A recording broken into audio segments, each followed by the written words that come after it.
My husband was standing in my kitchen, scrolling through his phone like he was checking the weather, when he casually announced that Bryce and Owen were moving into my house that afternoon, then added, "They need the 2 spare rooms, so you can use the sofa for a while." I stared at Graham, waiting for the smile that would tell me this was some badly delivered joke, but he kept explaining that each man needed his own room. Living together would create tension, and the sofa downstairs was comfortable enough for me anyway. He even reminded me that I sometimes fell asleep there watching television, as though accidentally dozing off once in a while was the same as surrendering my bedroom because my husband had already promised 2 other men space that belonged to me.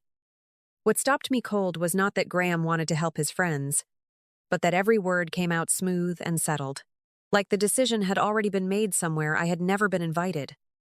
I looked straight at him and asked, "You already told them I agreed to this?" And Graham finally glanced up, almost amused, before saying Bryce and Owen were already loading their things because their old lease had ended. When I asked which rooms they thought they were getting, Graham explained that Bryce and Owen each needed a private room, then added without hesitation that I would be fine on the sofa because this was only temporary and I barely used the bedroom during the day anyway. I let the silence sit between us for a second, then said, "Okay." And Graham's whole face brightened as he stepped closer, kissed my cheek, thanked me for finally being reasonable, and grabbed his keys to meet them for lunch before the move. He left completely convinced that he had won, while I stayed in the kitchen, still hearing the easy certainty in his voice when he decided where I would sleep inside the house that belonged to me. A minute later, my phone lit up with his message, "Thanks for understanding. Bryce and Owen get the 2 rooms, and you can use the sofa for a while." And I took a screenshot before doing anything else. Then I called Erin, repeated exactly what Graham had said without adding a single word of my own. And after listening in silence, she asked the only question that mattered. "He actually put that in writing?" While Graham was gone, I did not change the locks, touch his belongings, or pretend I knew every legal answer, because I only needed to know what I could actually control before 3 men arrived expecting access to my house. I confirmed the ownership documents, saved every message, called a local legal service for guidance, and prepared the written notice I had been advised to give Graham if he planned to keep living there. Erin came over before lunch ended, not to fight my battle for me, but to stand nearby as a witness if Graham tried turning a private decision into 3 men, pressuring 1 woman at her own front door. When Bryce's pickup finally rolled into the driveway, the bed was packed with boxes, luggage, electronics, and enough furniture to make one thing obvious: nobody had come to ask permission. Graham walked ahead of them with his keys already in hand, smiling like he was bringing friends home, then stopped when he saw me standing inside the doorway with Erin several feet behind me. I looked at Bryce and Owen and said, "I own this house, and I never agreed to let either of you move in, so nothing on that truck is coming through this door." Bryce turned on Graham immediately and snapped, "You told us she already agreed," while Owen said nothing, only stared at him with the first real doubt I had seen on his face. Graham tried to laugh it off and murmured, "Cass, don't make this awkward in front of everyone." But I showed them the message where he had already assigned them 2 bedrooms and told me to use the sofa. Bryce's anger shifted because his old lease had ended based on Graham's promise, while Owen quietly asked, "You said this was settled," and Graham had no answer that could make the screenshot disappear. I handed Graham the written notice and made it clear the move was not happening, and as Bryce started loading things back into the truck, Graham stared at me and warned, "You're going to regret humiliating me like this."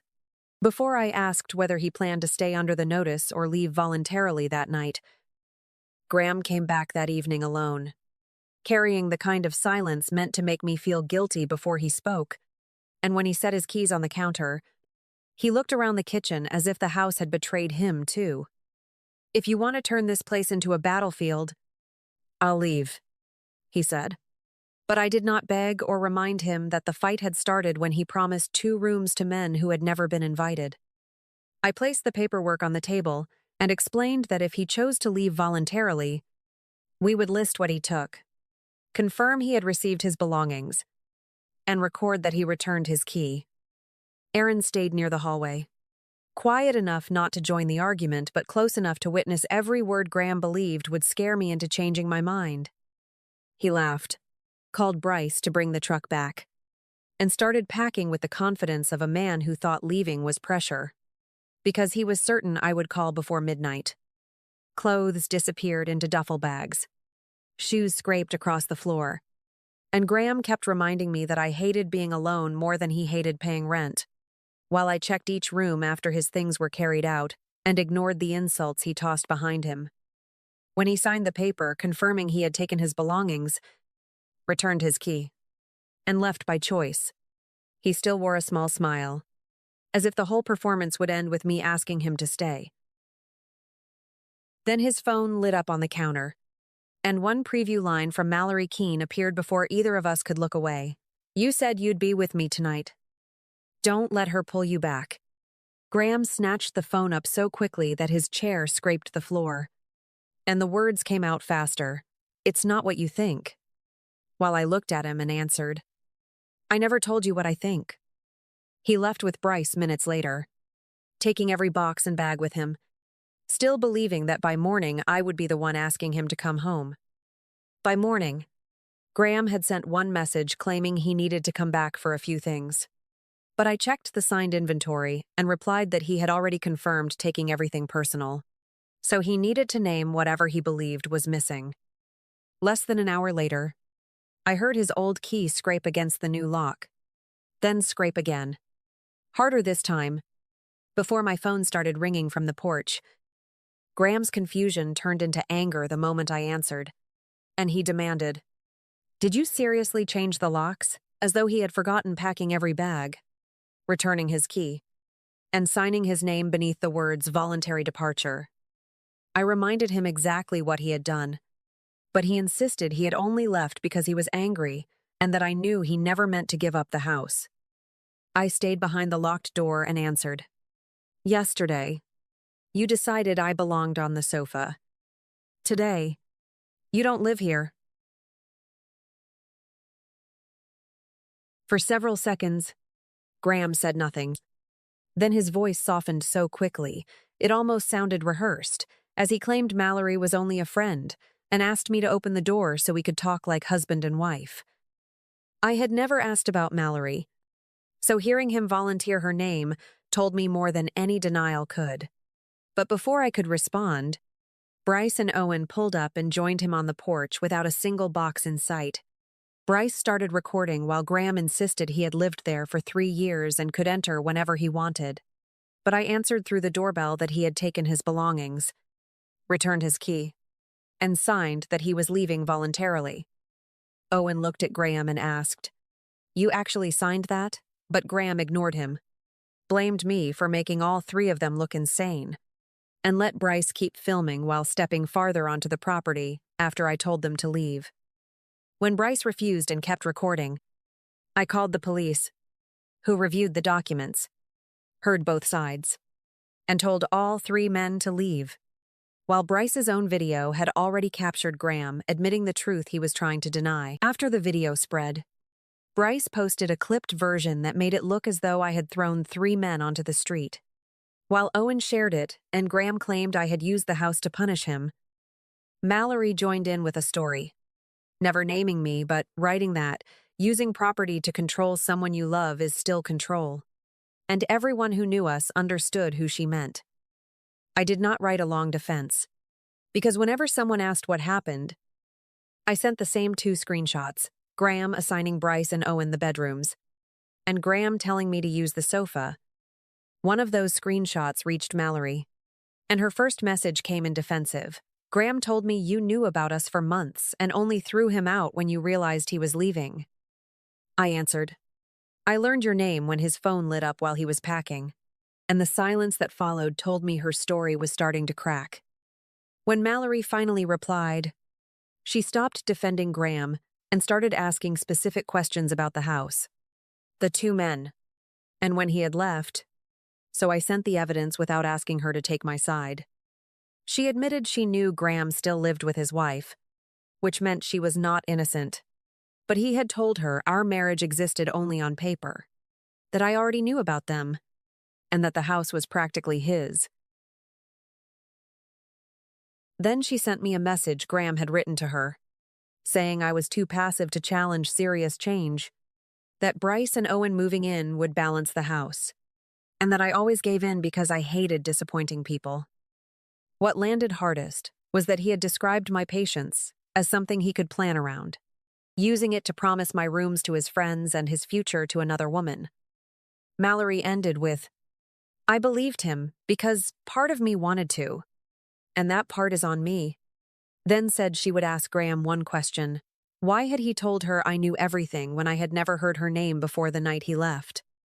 Mallory confronted Graham with the screenshots I had sent, and his answers changed so quickly that even she could no longer pretend the problem was one misunderstanding.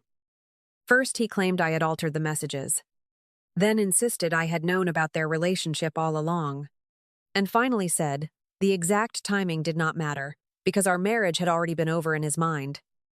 Mallory ended things when she realized he needed every person around him to believe a different version of the same story, while Bryce began blaming him for the free room that had never existed, and Owen stopped answering the group chat entirely. Graham was suddenly losing the people who had helped him feel right, but instead of admitting he had lied, he made the one decision that pushed the mess beyond our marriage and into the place where he earned his living. At the upscale athletic club where he managed member services, he used a group chat shared by coworkers and longtime members to claim he had escaped a controlling wife who used her house as a weapon, drove away his friends, and watched everyone around him. The problem was not that Graham was talking about a failed marriage, but that he was making personal accusations in a space tied directly to his job and to people who trusted him professionally. Someone in that group knew Aaron, reached out privately, and asked whether I had any idea what Graham was telling members about me. So I read the messages before deciding what to do. I did not hunt down executives, demand that anyone fire him, or send a dramatic file about our entire marriage. I forwarded only the relevant messages to the club manager and asked that Graham stop discussing me with coworkers and members.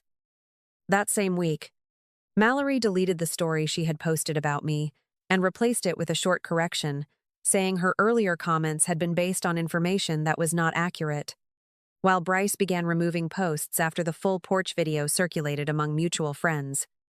By then, Graham had lost Mallory, lost Owen's support, damaged things with Bryce, and created a workplace problem using his own words, because every version of his story had survived only while the people hearing it never compared notes. The athletic club did not fire Graham the moment I forwarded his messages, but they reviewed the group chat, spoke with the people involved, and removed him from handling several longtime members while they decided what came next. For someone who had built his confidence around being liked, trusted, and needed, the change mattered more than he admitted, because the members he used to greet by name were suddenly being assigned to someone else. Bryce found another apartment and paid for it himself, then sent Graham one final message telling him not to call again, because the free room Graham had promised was never his to give. Owen stopped defending him, too, and when I crossed paths with him through Aaron, he admitted he had known Graham lied the moment I showed them the screenshot at my front door. I looked at him and said, "You knew then, but you still came back a second time." And Owen lowered his eyes because there was nothing honest left to argue. Mallory stayed gone, and although she kept her job, some friends pulled away after learning she had continued seeing Graham while knowing he still lived with his wife, even if she had believed his version of the marriage. Graham, meanwhile, ended up renting a room in an apartment with two strangers, paying his share of the rent and following rules about guests, noise, storage, and even which shelf in the refrigerator belonged to him. The man who had once decided two friends deserved bedrooms in my house now had to ask whether he could leave an extra container on someone else's shelf. Back home, I turned one spare room into a reading room, kept the other for people I actually invited. and left the old sofa where it was because I no longer needed every object to prove something for me. For the first time in years, nobody was deciding how my rooms should be used, who belonged inside them, or where I was supposed to sleep. Months later, Graham sent me a long email asking whether I ever thought everything had gone too far over what he now called one argument between a husband and wife. He wrote that Mallory was gone. Bryce no longer spoke to him. Owen had blocked his number, and his position at the athletic club still had not returned to what it had been before. Graham described the room he rented with two strangers, the rules he had to follow, and the strange humiliation of paying for space that never felt like his own. He did not fully apologize, because even then he framed himself as someone who had lost too much for one mistake, as though everything after that morning had simply happened to him.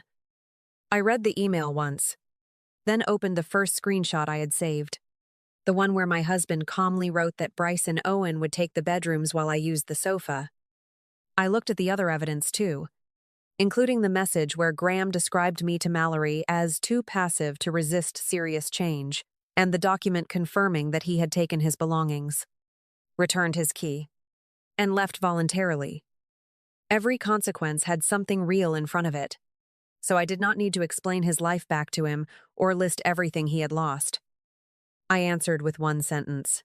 Everything started when you decided I did not need to be asked what happened inside my own home. Then I blocked the address and never heard from him again. Graham kept his job but never returned to his former member-facing role. Bryce settled into another apartment and stayed out of his life. Owen admitted he had known the truth before returning to my house. And Mallory moved on with fewer friends and no version of the story that made her completely innocent. I replaced the old sofa months later, started seeing someone I met through Aaron's circle, and one evening watched him pause before opening a cabinet in my kitchen to ask where I kept the glasses, which was such a small thing that nobody else would have noticed. But I did. Sometimes peace begins when you stop explaining why basic respect matters. Sometimes one boundary changes everything that follows. Tell me when you first realized you had tolerated too much. Share your story below, and stay with me for more honest stories about choosing peace, dignity, and a better life.